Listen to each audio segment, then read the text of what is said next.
नमस्कार मित्रांनो, सकाळी उठून नटून आणि थटून आम्ही हत्ती बाहेर काढला. कारण मला आणि भैयासाहेबाला जायचं होतं टेंभुर्णी इथे. सो आम्ही लगेचच हर्षद मालकांना देखील घेतलं आणि आम्ही पोहोचलो मंगलमूर्ती मिसळ इथे.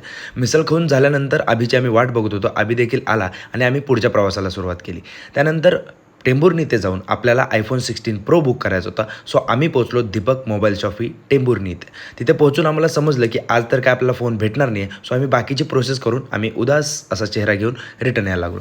रिटर्न येताना मला समजलं की माझी एक फ्रेंड होती प्रांजल, जिचा ॲक्सिडेंट काही दिवसांपूर्वी झाला होता. सो ती जिमला येत नव्हती, पण खूप दिवसानंतर तीसुद्धा आज जिमला येणार होती. त्यामुळे मला खरंच आनंद झाला होता की ती इंजुरीमधून खूप चांगल्या प्रकारे रिकवर झालेली आहे. सो मी लगेचच फटाफट जिममध्ये पोहोचलो. तिथे प्रांजलला बघून खरंच खूप भारी वाटलं. वर्कआउट तर बाकी माझा मस्तच चालू होता. वर्कआउट झाल्यानंतर मला एक लक्षात आलं की आपल्या जिममध्ये भयंकर गर्दी वाढते आणि ते बघून खरंच मला असं वाटलं की आता जिमचा टाईम चेंज करायला लागतो. डॉगीज दादाला बिस्किट दिलं आणि मी धन्नोचा थोडा प्रॉब्लेम झाला तो ठीक करून घेतला आणि आपल्या घराकडे येणार होतो तेव्हा प्रतीकला मी एक चांगला सल्ला देऊन आलो. खाजा काय तर वाळून चाललाय रे. स्माइल, एक क्यूट स्माइल. आणि अशा या सल्ल्यानंतर आजचा व्लॉग इथेच संपला.